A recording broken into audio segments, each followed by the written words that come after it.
नमस्कार, स्वागत है आपका चुनाव आज तक में। आपके साथ मैं हूं शशि तुषार शर्मा। बुधवार को दिन भर चले नाटकीय घटनाक्रम के बाद देर शाम झारखंड के मुख्यमंत्री हेमंत सोरेन को गिरफ्तार कर लिया गया।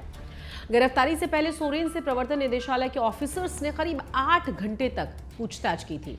हेमंत सोरेन की गिरफ्तारी से ठीक पहले चंपई सोरेन को विधायक दल का नेता चुना गया, लेकिन देर शाम हेमंत सोरेन ने राजभवन जाकर मुख्यमंत्री पद से इस्तीफा दे दिया। उनसे पूछताछ से पहले कानून और व्यवस्था के हालात के मद्देनजर रांची में सुबह 9 से रात 10 बजे तक धारा 144 लगा दी गई थी। प्रवर्तन निदेशालय की टीम ने हेमंत सोरेन के घर पर कई अहम दस्तावेज बरामद कर लिए हैं। बुधवार को ही गिरफ्तारी से पहले सोरेन को प्रवर्तन निदेशालय ने 10 समन भेजे थे। ये सारे समन धन शोधन निवारण अधिनियम यानी कि prevention of money laundering act की धारा 50 के तहत जांच के सिलसिले में भेजे गए थे। ईडी ने सोरेन को चिट्ठी भेजकर यह तय करने के लिए कहा था कि 29 से 31 जनवरी के बीच उनसे कब पूछताछ की जाए। बहरहाल झारखंड के सारी उठापटक के बीच ये जानना भी बहुत ज्यादा जरूरी है कि जिस जमीन घोटाले में हेमंत सोरेन की गिरफ्तारी हुई है वो आखिर है क्या। हेमंत सोरेन पर क्या आरोप है और इन आरोपों के साबित होने की सूरत में उनकी मुश्किलें कितनी बढ़ सकती हैं। लिहाजा आज की चुनावी क्लास में चर्चा उन्हीं मुद्दों की करेंगे। दरअसल बुधवार की गिरफ्तारी से पहले हेमंत सोरेन ने ईडी के साथ लंबे वक्त तक लुका छुपी का खेल खेला। ईडी ने सोरेन से साफ कर दिया था कि अगर वो बयान दर्ज कराने नहीं आएंगे तो वो खुद उनके पास पूछताछ के लिए आएगी। ईडी के 8वें समन के बाद मुख्यमंत्री सोरेन पहली बार पूछताछ के लिए राजी हुए। हालांकि वो खुद ईडी के ऑफिस नहीं पहुंचे, बल्कि बयान दर्ज कराने के लिए ईडी के अधिकारियों को मुख्यमंत्री आवास पर बुलाया गया और ईडी की टीम सोरेन की शर्तों को मानते हुए 20 जनवरी को पूछताछ के लिए सीएम आवास पहुंच भी गई। इस दिन सोरेन ने लगभग 7 घंटे तक ईडी के सामने बैठकर तमाम सवालों के जवाब दिए, मतलब 7-8 घंटे तक पूछताछ की गई। इस पूछताछ के बाद ईडी ऑफिसर्स ने सोरेन को दोबारा से 9वां और 10वां समन भेजा। क्या है जमीन घोटाला?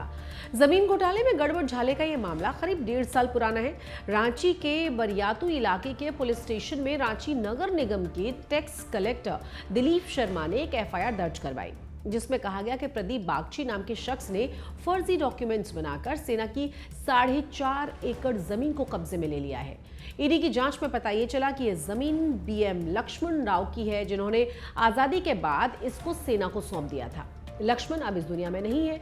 इस मामले में 14 अप्रैल 2023 को ईडी ने प्रदीप बागची समेत 7 लोगों अफशार अली, इम्तियाज अहमद, सद्दाम हुसैन, तहला खान और भानु प्रताप और साथी फैयाज खान को गिरफ्तार कर लिया। Bhanu Pratap revenue sub inspector थे। आरोपों के मुताबिक बाकी के लोग जमीन की दलाली में लगे हुए थे। ईडी ने बाद में इस मामले में आईएएस अधिकारी छवि रंजन को भी गिरफ्तार किया था। जमीन की खरीद किए जाने के समय वो रांची के उपायुक्त थे। रंजन पर आरोप यह लगा कि उन्होंने जमीन की अवैध खरीद और बिक्री में मदद की थी। रिपोर्ट्स में दावा यह किया गया कि 4.5 एकड़ जमीन को बेचने के लिए फर्जी डॉक्यूमेंट्स बनाए गए थे, जिसमें लैंड माफिया, बिचौलिए और नौकरशाह सब शामिल थे। कागजात में लिखा गया था कि जमीन प्रदीप बागची के पिता ने सरकार से खरीदी थी। 2021 में प्रदीप ने जमीन को कोलकाता की एक कंपनी को बेच दिया। इस कंपनी के डायरेक्टर दिलीप घोष हैं, लेकिन जांच में पता ये चला कि जमीन वास्तव में अमित अग्रवाल को बेची गई है। अमित को हेमंत सोरेन का करीबी माना जाता है। पिछले साल जून में ईडी ने दिलीप घोष और अमित को गिरफ्तार कर लिया था। एक रिपोर्ट के मुताबिक इस जमीन की सरकारी कीमत 20 करोड़ 75 लाख रुपए थी, लेकिन इसे 7 करोड़ में बेचा गया था। 7 करोड़ में से प्रदीप बागची को सिर्फ 25 लाख रुपए दिए गए। बाकी की पेमेंट इस तरह से की गई जिससे कि जमीन की खरीद बिक्री सही नजर आए। इसी तरीके से कई और जमीनों की डील मनी लॉन्ड्रिंग के जरिए की गई। पुराने डॉक्यूमेंट से असली मालिकों के नाम मिटाने के लिए केमिकल का इस्तेमाल किया जाता था। रजिस्ट्रार ऑफिस के सरकारी अधिकारी इसमें मदद किया करते थे। ईडी ने आरोपियों के पास से फर्जी सरकारी मोहर, स्टैम्प पेपर, रजिस्ट्री डॉक्यूमेंट्स, फर्जी लैंड डीड ये सब बरामद कर लिए हैं। क्या है जमीन घोटाला?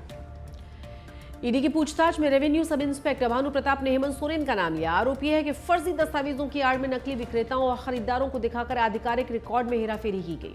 हालांकि गिरफ्तारी के बाद अब सोरेन का एक वीडियो भी सामने आया है, जिसमें वो कह रहे हैं कि इस जमीन से उनका दूर दूर तक कोई लेना देना नहीं है। जाली कागज और फर्जी शिकायतों के जरिए उन्हें फंसाया जा रहा है। सोरेन ने दावा यह किया है कि समय के साथ सच्चाई की जीत जरूर होगी। जरा सुनिए हेमंत सोरेन, जो कि अब पूर्व सीएम हो चुके हैं झारखंड के। आज मुझे ईडी गिरफ्तार करने आई है। दिन भर हमसे पूछताछ करने के बाद, समय बिताने के बाद सुनियोजित ढंग से मुझे गिरफ्तार करने का उन लोगों ने फैसला सुनाया। और किस विषय पर? ऐसे विषय पर जो चीजें मुझसे जुड़ी ही नहीं है। मुझ पर 8.5 एकड़ जमीन का मालिक होने का इनका दावा है और भूयारी जमीन किया, जो जमीन कभी बिकती ही नहीं और कहीं सबूत नहीं मिला। दिल्ली में भी इन लोगों ने छापे मारकर हमारी जो छवि खराब करने की कोशिश की और आज अंतर्गत हुआ। ये सुनियोजित तरीके से दिन भर ये योजनाबद्ध तरीके से आए, समय काटे और उनको पता है कि शाम के वक्त कोर्ट कचहरी बंद हो जाता है और उन लोगों ने अपने योजना के अनुसार मुझे अरेस्ट करने का निर्णय में सुनाया। हालांकि सोरेन के खिलाफ दूसरे मामले भी हैं, जिसमें साहिबगंज जिले में अवैध खनन मामले में जुड़ी मनी लॉन्ड्रिंग के आरोपों की जांच भी की जा रही है। आरोप ये है कि सोरेन ने खुद को खनन पट्टा देकर चुनाव नियमों का उल्लंघन किया है। इस मामले में ईडी सोरेन से पहले पूछताछ कर ही चुकी है।